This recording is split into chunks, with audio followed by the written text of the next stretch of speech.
getting old, of sickness, and of death. He was sheltered from those things because there was some prediction when he was born that he would be either one of two kinds of people. Either he would be a great emperor who would rule the world, who would dominate the whole, have a huge empire, or that he would become a renunciate, that he would leave his home and he would give away all these worldly things, and he would not seek to be a world leader, but he would seek to find his true self and become enlightened. And the father of this prince, of course, would have preferred the first story, that he became a great emperor and that he continued the family name and that he would have fulfilled his destiny as a great ruler. So he sheltered his son from any kinds of things that would remind him of the impermanence of life, of the impurity of life, and anything that would remind him that life is also empty. So 3 things I just mentioned, 3 very basic things in Buddhism that every Buddhist at some point will hear about: impermanence, impurity, and non-self, emptiness. Very basic concepts. And his father tried to make sure that he did not have any exposure to those things. Impermanence means that things are changing, that nobody stays young forever, that nobody is always healthy and is always stays in the same kind of condition. That's impermanence. Everything's changing. This law of change is considered the kind of first insight that Buddhists get, the first kind of insight. And his father tried to shelter him from that, protect his son so he would not feel any change. So that's why he had a different palace for each season. He had a palace for the springtime, a palace for the summer, and each one was located so that it would give a good environment in each different season. One for the winter, one for the fall. And then he was also sheltered from impurity. He was not allowed to meet people just on the street. He was not allowed to meet people who were poor and who were handicapped or disadvantaged. He was not allowed to meet people like that. He was sheltered from anything that was not perfectly complete and perfectly pure, and that would remind him of the changing and impure nature of the world. And finally, also, he was sheltered from anything that would remind him of the emptiness of the world. So, at the age of 20-some, maybe 20-some years, or quite young age, he was taken care of very well, and he was given in marriage a wife that was actually in some way related to his family, a very royal kind of person, and he was taken care of very well. And in this way, he would not think of the emptiness of the world. So those 3 things were kind of eliminated from his life: impermanence and impurity and the emptiness of the world. And in that way, he lived a very kind of idyllic or a life that were not a real life, sort of an artificial life, where he was sheltered from everything that could have upset him. And yet we all know the story that at some point the young prince, Siddhartha, he asked to be taken outside of the palace walls. And he went outside and he saw for the first time a sick person. And he saw for the first time a person who was dying, and who was incurable, who was dying and incurable of his disease. And then he saw also a dead person, a corpse. And finally he saw a person who was what they called a renunciate or ascetic, who was practicing in that time the Hindu tradition, the yogi or renunciate, who had forsaken worldly things and was just practicing yoga or meditation. And these four things really affected the young prince. And he could not stay in his palace.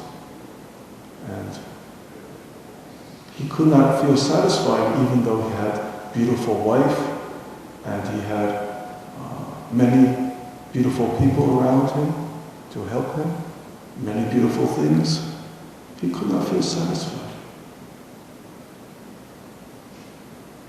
And the question that kept on arising in his mind is, does every living being have to die? Does every living being have to get old? Have to get sick? Have to die?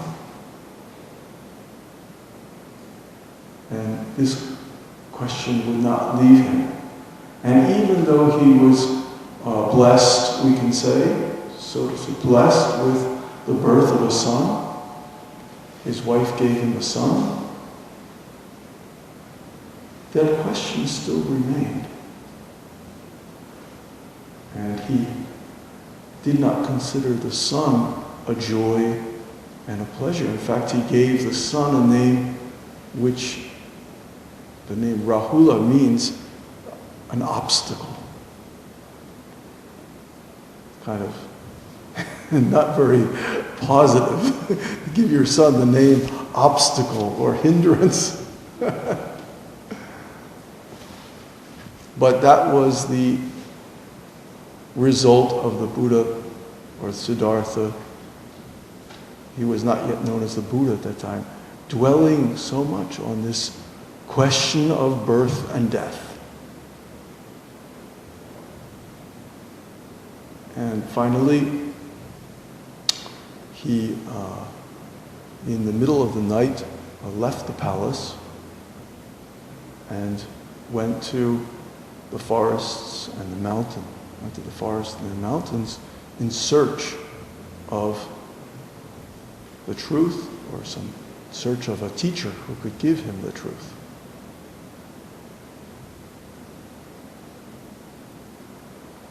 And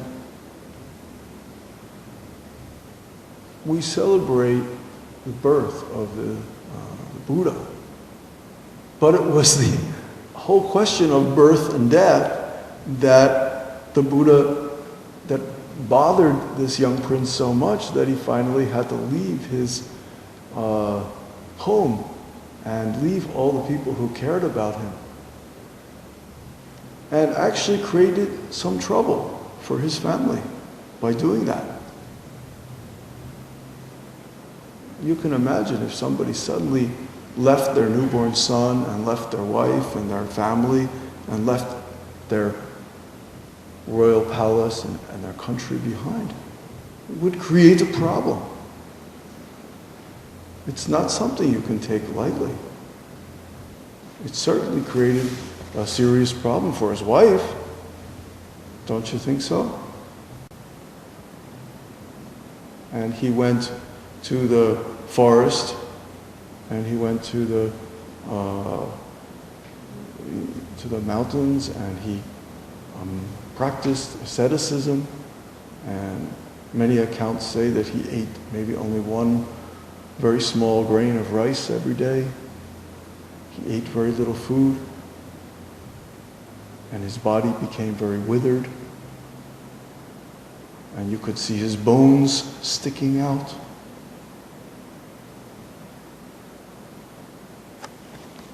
And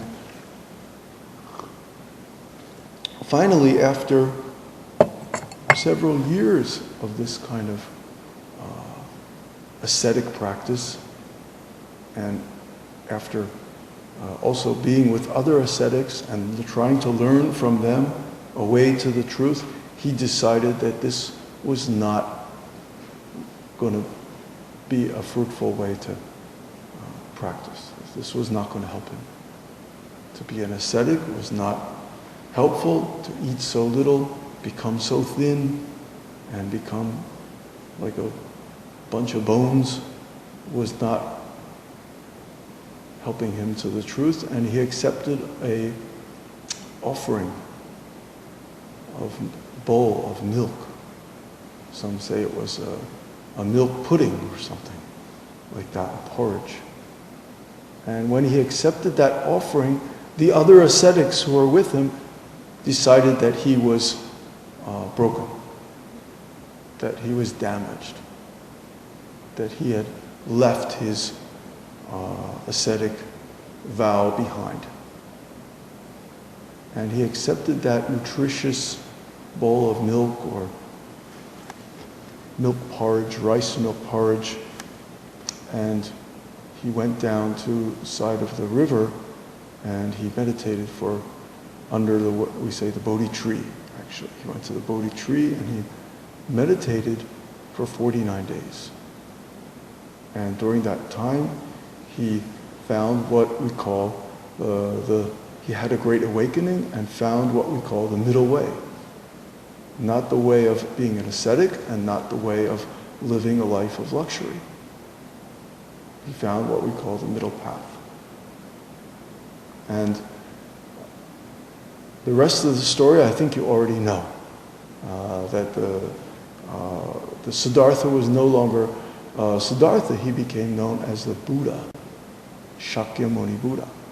Shakyamuni means the one of the Shakya clan. His family name, his clan was called Shakya. So it doesn't have a special meaning. It's just the name of his family, Shakyamuni Buddha. But Buddha, many people wonder what Buddha actually means. And there's many translations, but what really the word Buddha means is the one who is awake. Not just Shakyamuni, but the one who is awake, the awakened one. The one who's not in the dream, the one who's not fantasizing, the one who's not lost in revelry, lost in thought, but the one who is awake, the awakened one. So whoever is truly awake at any moment is the Buddha. That's why we don't just say that Shakyamuni was the only one Buddha. We say that there were other Buddhas who came after him, and there were Buddhas before him.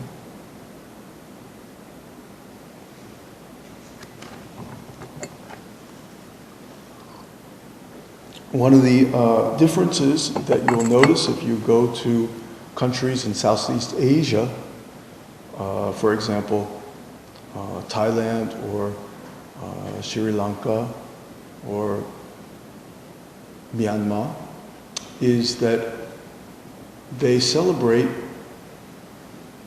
not the Buddha's coming day, Buddha's birthday, but they celebrate Buddha's Enlightenment Day, Buddha's birthday, Buddha's Nirvana day, Buddha's leaving home day, all on one holiday called Vesak. Just on one day. In Korea, those days are all separated. So soon we'll have the coming day or the birthday of the Buddha. And in the fall, there's the Enlightenment Day of the Buddha, December 8th. And in the spring, in March, there's the Leaving Home Day. And also Nirvana Day. They're all separated. But in many countries, they're all only one day, Vesak. And part of the reason is that in many countries, they only celebrate one Buddha. And if you go to some countries like Thailand or Cambodia, Buddha almost becomes like a cult, like one kind of Buddha. And this Buddha has many powers. And people almost worship him. But the correct teaching of Buddhism is not that way. Buddha was not a god to be worshipped. And he's not the only Buddha. As I said before, whoever completely awakens, becomes completely enlightened, is the Buddha. If you become enlightened, if you are awake in this moment completely, then you are Buddha. Not somebody else, not some other faraway being or some other faraway thing. You are the Buddha if you are awakened. So in Korean, our school teaches like this. In the time of the original Buddha Shakyamuni, many people went to the forest, following him. Many people went, and they took on the robes of a monk. And it was considered very appropriate at that time. It seemed like the Buddha was always accompanied by a retinue of thousands of followers. He always had thousands of monks with him. So if you consider that the population of Nepal and India were probably not so much as they are today, thousands of followers meant a lot of people in the country were, at that time, were doing monastic practice and were doing meditation and were following the Buddha wherever he went. It was quite appropriate at that time. But later, when the Buddha was no longer living in the world, the popularity of Buddhism declined. Why is that? Because not only did people not get the direct instruction of the original Buddha himself, but many people began to rely on the Buddha as they remembered him, not as he truly was. And people's memories are short. So people relied on the scriptures and what was written down about the historic Buddha, but they did not have contact with the living Buddha. So in that way, Buddhism became more formalized and more kind of like a religion and less like a meditation practice of the truth, which is what it was at the beginning. Now that changed in the 5th century, 4th or 5th century, I believe. That changed because at one point Buddhism almost disappeared in India, and Buddhism emerged as a major religion in another country, namely China. And when it emerged as a major religion and force and way of thinking in China, some great Zen masters and great teachers appeared in the Tang dynasty of China. And these people were considered like another living Buddha by themselves. So many people, for example, in Korea, follow the sixth patriarch, Huineng. And one reason that we have the Choge order in Korea is because the sixth patriarch lived on Choge Mountain in China. So the Buddhism that you see today in Korea follows most of the Buddhism, not all of it, because the Choge order is not the only order. We have many orders in Korea. But the Choge order follows the sixth patriarch in China, and he's considered like a second coming of the Buddha, like the Buddha's avatar. You know, everybody's seen Avatar, and the soldier, he takes on another body and another form.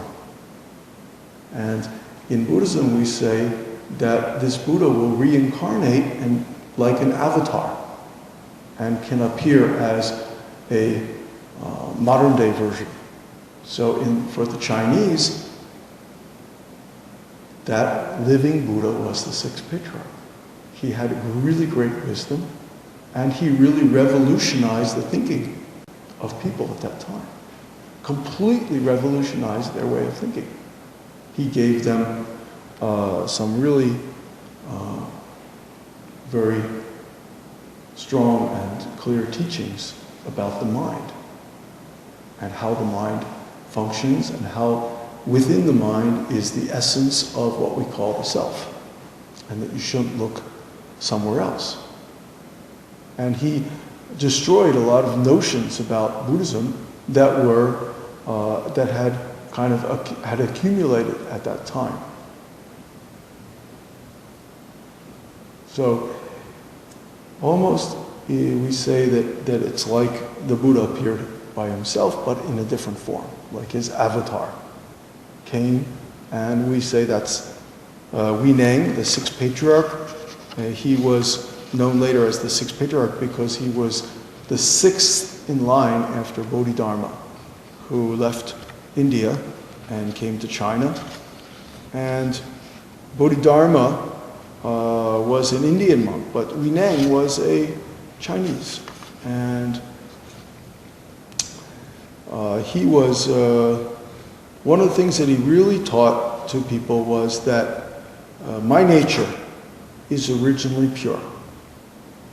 And that pure nature, I need to become closer to.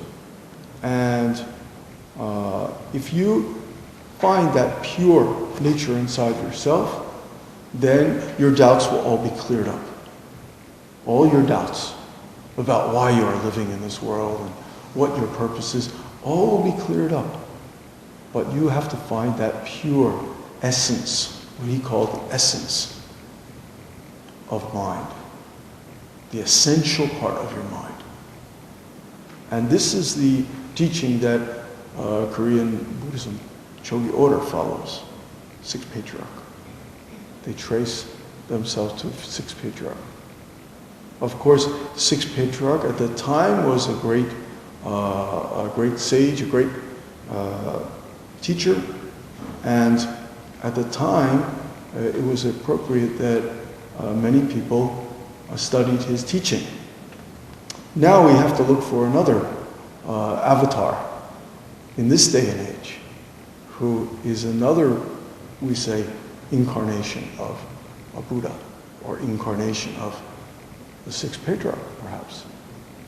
Because not only did the sixth patriarch give many good teachings, but during that time, in the Tang dynasty, many masters who were like, we say, living Buddhas appeared. And another one that really sticks out is Majo, Zen Master Majo. And Majo was always showing people, don't look outside. Everything is inside you. No reason to look outside. Everything that you need is inside you. And he was living from the year, I think, 700, about 7 centuries, 700 to 780 AD. And he had the most disciples of any master in China. The most disciples. He had a Korean disciple too. And he had monks from many different countries following him. He was also considered like a living Buddha. We could say an incarnate or avatar. So there are many possibilities for this awakened one to appear amongst us. And recently, in Korea, one newspaper was talking about who are the 4 modern-day Buddhas. And they listed the 4 modern-day Buddhas as, one of them as the Dalai Lama, who of course is very well known. Everybody knows Dalai Lama. And also the Mahaghosananda, a Cambodian monk who endured great suffering during the 80s and 90s while his country was under the control of the Khmer Rouge. And he was considered a great leader for his country. Now he's already passed away. He's already dead. And the third was the great Korean Zen master, Sung San, who first brought Korean Zen to Europe and to the West, to America. And he's also recently passed away. He was my mentor. And he also passed away in 2004. And another living Buddha is Thich Nhat Hanh. We say the Vietnamese master who now has a large community in France called the Plum Village. And he's considered also to have endured many suffering of the Vietnamese people during the war and the changes that went on in Vietnam. And so these 4 great masters in the modern age, in the same way that Majo and Sixth Patriarch and later Lin Chi, these Zen masters in the Tang Dynasty became known as their Buddhas, these masters someday will become known as the Buddhas of this age. And now people don't say, well, the Dalai Lama was a Buddha or is a Buddha, because he still has some controversy. We still say, oh, well, he is the cause of Tibet and Tibet versus China. We still associated these people with some happening. But someday, when they are no longer, probably when they're no longer with us, people will say that was a living Buddha. That was a living Buddha, an incarnate, an avatar of the Buddha. So we see that there's not just one Buddha. That's a mistake to think that there's only one Buddha, and that one Buddha is some holy person that we have to pray to. This is not really what the Dharma is teaching us. There are many possibilities of becoming Buddha, and if we are truly awake, we already have that awakened Buddha nature inside us. And so, just as the masters in like for example, the Majo Zen master was teaching people, you don't need to look outside yourself. You already have this great treasure inside yourself. There's nothing that's missing. You just need to look at the right place.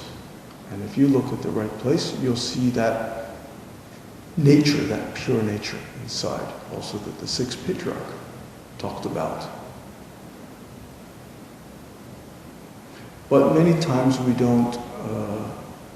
not have that experience, and that we believe that we need to search somewhere else. And so one story that I can share with you about that, there was a man in Korea who had a skin disease. and the skin disease was very bad. And first he tried to go to many hot springs, as known in Korea as like oncheon, or Japanese say like onsen. And he went to many hot springs and it still could not fix his skin disease. His skin disease was very serious. And somebody said to him, you have to have 5-year-old mugwort. 5-year-old, this plant must be growing for 5 years. And if you burn this 5-year-old mugwort, it's like a maksabashin. If you burn this 5-year-old mugwort on your skin, it will improve. 5-year-old. And so he went around to many different places in Korea asking, do you know where I can get some 5-year mugwort? And he was going around for quite some time. And meanwhile, he did some other business and kept himself alive, but he could not find his 5-year mugwort. And for 4 years he's looking and looking, where's the 5-year mugwort? Where can I find it? And finally a friend grabbed him by the arm and said, hey, you've been searching and wandering around for almost more than 4 years looking for 5-year-old mugwort. Why didn't you just plant some in the ground 4 years ago and you would have had it by now? If he had planted this, this plant, this mugwort, already it would have grown. Koreans say suk. If he had planted it 5 years ago, he already would have had the real thing. But for 4 years, he's just going around and around, looking for it. And most people, when they practice Buddhism, unfortunately, practice it a little bit like that. They're looking for some new mantra, or some new technique, or some new teacher, or some new this, or some new that. And go around and around and around. But if you become the teacher from the start, or you become the mantra, or you become the technique, if you completely penetrate it, then you don't have to wander. So this is really the key to this. But you need a good kind of direction. It's kind of like if you start off making a big effort and go in the wrong direction, you may not arrive where you intended to. So many of the masters who are teaching in the past and also teaching nowadays talk about the direction that we're going in. So my mentor, my Grand Master, he often said to us, in order to get enlightened, you need 2 things. You need to make an effort, a consistent effort, and you need to go in the correct direction. So the effort, we all can make that effort, but we need to make that effort consistently, not just try real hard one time and not try again. For that reason, a good meditation teacher will encourage people to practice meditation every day, in all kinds of circumstances, not just in the meditation hall, not just in the Dharma room, but every day, in every circumstance. Some meditation teachers, well, you must sit at least 1 hour without moving all night. And then, if somebody finally is able to do that, then they never want to sit again. So, I don't teach like that. My teacher also didn't teach like that. We encourage people to first do a short period of meditation. First try 20 minutes. Try to sit still for just 10 or 20 minutes. And try to do it consistently, every day. Try to sit still for 10 or 20 minutes every morning for a month. And you'll notice some progress in your meditation. Maybe 10 minutes is too short, 20 minutes, 30 minutes. But every day. And the point is that meditation is not something that you just practice one time and finish it. You practice it regardless of time and space. And you make this revolution of your mind. And when you make this revolution of your mind, then you penetrate the essence of meditation. And then whether you sit or not sit is not the issue anymore. You're always doing meditation. And this is what the sixth patriarch was also teaching, and this is what Majo also was taught. In fact, Majo himself was sitting longer than anybody else. He was sitting just like an old Buddha. He was sitting for hours and hours and hours. And he would not move and he would not get up to even talk to people when they came to look at him. There's a story about Majo which is very famous. He was sitting in the kind of back room of his temple. And people would come and try to talk to him and he would not respond. People would say, "Hello, hello, are you there?" And he wouldn't say anything. He wouldn't get up. He would only sit. He would not even turn his head when somebody came in the room. And at one point, a great monk came to visit him. And the great monk happened to be also a Zen master. And he walked in the room, but of course Majo, the young Majo, did not even turn his head. Just sitting, looking, staring at the wall. He would not even turn his head. And the monk who came in, the master came in, and seeing that he was like this, he picked up some roof tiles that were discarded, that were lying in the temple. If you go to many temples in Korea, you'll see roof tiles. It's common for us monks to look for people to sponsor roof tiles. And so there are usually roof tiles lying around the temple. And in Korea, it's very common to see them, roof tiles. And the master came in the room, picked up a roof tile, and holding one roof tile in his left hand, he took another one in his right hand and started scraping the roof tile.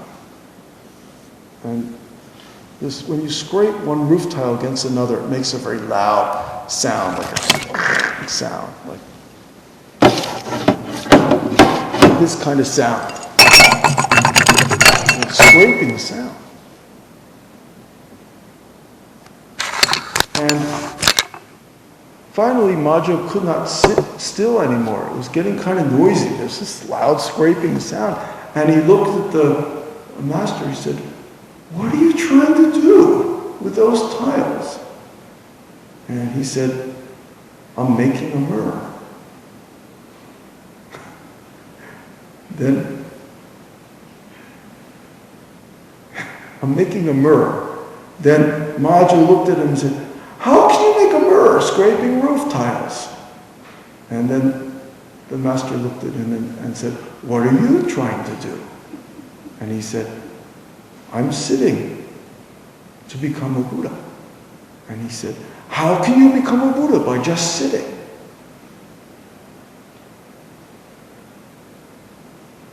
And Majo was completely surprised by that answer. He realized that this was not a usual answer. How can you become a Buddha? By sitting. How can you make a mirror? By scraping a roof tile. Then he said, "Then what should I do?" He realized the futility. And he said, "Then what should I do?"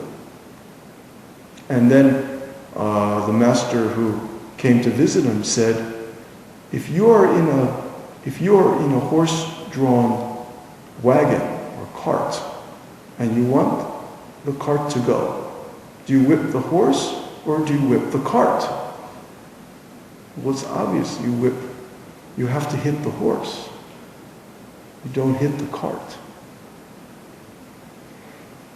And when he heard that, he realized what the master was teaching, that you cannot just become a Buddha by forcing your body to sit. You have to sit your whole nature or your mind. That's whipping the horse. That's hitting the horse.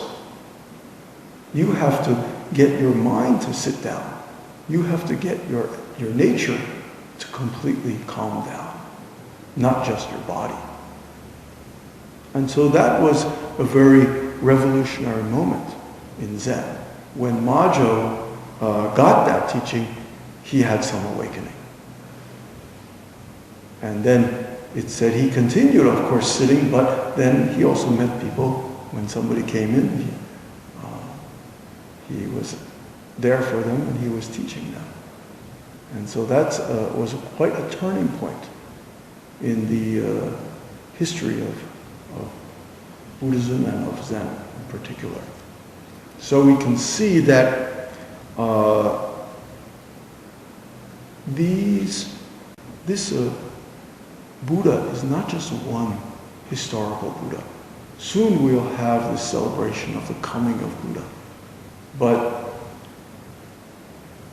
if you find the true nature, if you find the awakened part of your self and your mind, then you'll find the true Buddha. You won't find it outside. Then you can really celebrate. So one of the things that we do in Korea around Buddha's birthday time is to light a lantern. And it's become a very commercial kind of thing. Light a lantern and get your name written on it, and you give some donation to the temple, and of course the temple's happy, and the monks are happy, and you're happy because your name's on there, and your name's up in front, near the Buddha, where everybody can see it. But that's the commercial side of it, and the name and kind of name thing. But the other side of it is really what you're trying to do is light up your true self, and light up your nature, and light up your wisdom. Make a light of yourself. And that's what the outer lantern is supposed to signify, symbolize. Really what the outer lantern is supposed to symbolize is what's supposed to go on inside yourself at the time of this time of year.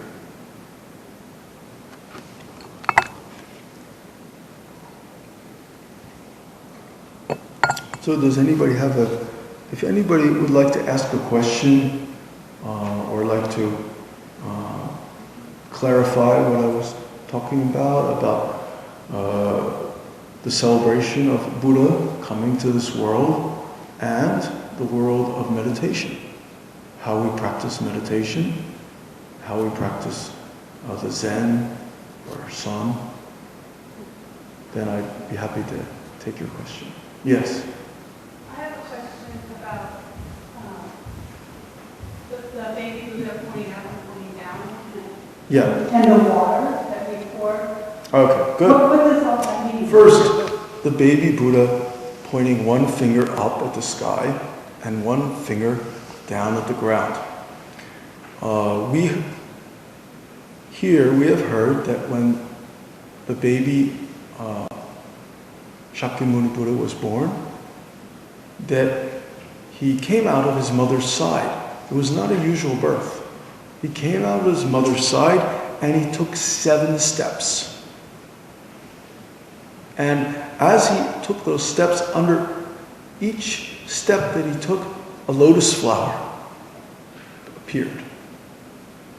And after the 7th step, he said, above and below heaven, only I am the Holy One. Only I am the awakened. Now he didn't say awakened, he said only I am the Holy One. Only I am best. Best, okay? Now it's quite a thing for a newborn child to say. It's quite an unusual birth story.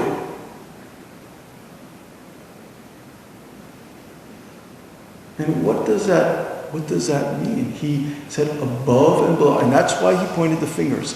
Above heaven and below heaven. So we say, nowadays we don't think there's much above heaven, do we? What's above heaven? But long time ago, people believed that above there were heavenly beings, angels, gods, heavenly beings, the kings of the heaven, and that these heavenly beings ruled the kind of the world that was above, and they controlled many things that happened to man. And below were the animals, and even further below were those who could not even be reborn, but were just ghosts. What we call in Buddhism, we have what we say the 6 realms. And at the kind of the lowest level is the hell realm, where people cannot escape always being tortured and being suffered. Not just people, beings. And then there's being born as an animal, and then there's being born as a human being, and then there's those who are born as, we say, sort of super beings, like angels or I can't think of the word right now, but there are these like kind of divas, kind of like super beings. And so he said, of all these realms, I'm the best. I'm the top. Only I am the best. So that sounds a bit like, kind of like conceited, doesn't it? Sounds kind of conceited. But we have to understand what he was talking about, that I, is not a usual ego I. He's talking about this intelligence that's awakened. That if you awaken, you will get this intelligence where you have this kind of super capacity. We all know that our brains have this incredible capacity and intelligence that we don't use. We all know that. We all experience that. We don't function to our complete potential or our complete capacity. We don't do that for one reason or another. But what the Buddha was really pointing to was that capacity is here. It's possible. You can be that, unlimited. But saying that is a bit conceited, actually. So later, it's very interesting. Later, in China, Unmun Zen Master said to his students, if I was there at the time when the Buddha said, only I am the best, I would have hit him with my stick, killed him, and fed him to a hungry dog. Yeah, I'm not exaggerating. That's what Unmun said. I would have fed him to a hungry dog. Now you probably don't understand that. But what he was saying was that even the speech of a Buddha is still speech. That unlimited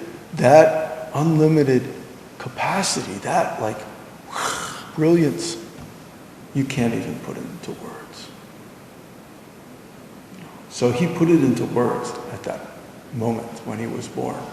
He said, only I am the best, the Holy One. And then the other thing you asked about was, why do we bathe the baby Buddha? Well, that comes from another legend or history. And that is that when the Buddha was saying this about above and below heaven, I'm holy, 9 dragons appeared and bathed him. So we bathe him to kind of signify, remember that he was baptized by these 9 dragons. And dragons are another kind of thing that, we don't really nowadays believe in scientifically, but dragons are everywhere in Oriental culture and are considered part of the heavenly beings. So the Buddha, he was born saying that, and then Unmun Zen Master said, if I was there at that time, I would hit the Buddha, kill him with a single blow of my stick, and feed him to a hungry dog. And then he said also, the whole world would be at peace. So, if you were there when Unmun said that, what would you do with Unmun? Okay, how would you deal with him? That's the next Zen question. Okay, yes? Thank you for speaking. I had, could you just clarify a little bit about the concept of non-self? Okay, the concept of non-self. So, however much we search for ourself, can we truly find something that doesn't change? That's really, that we can say is like an immutable, kind of unchanging self. And if we search and search, it's not so evident that there really is a kind of self that exists independently of our thinking.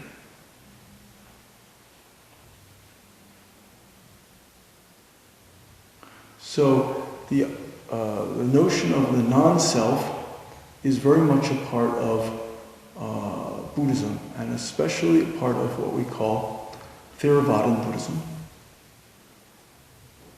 But then it kind of begs another question, and that question is, who experiences the non-self?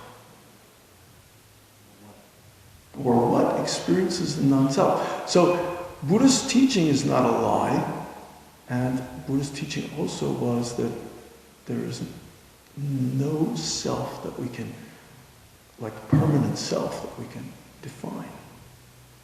But if there's no self, then what is it that understands there's no self, or sees this there's no self, or has an insight into non-self? So non-self is not a complete teaching, to be honest. I have to tell you honestly. It's not the complete teaching. It's only a partial teaching. Because words do not suffice. Words are not sufficient to explain that concept. So it's only an approximate teaching. There's no self. You don't have a self. It's only an approximate teaching. It's not the complete truth. It's not a lie either. But it's not the complete teaching. Because the complete teaching cannot be given in a few simple words.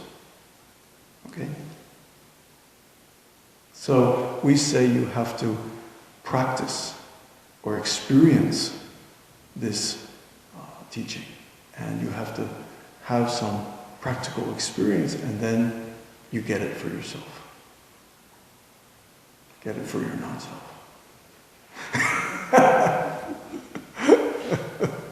Okay.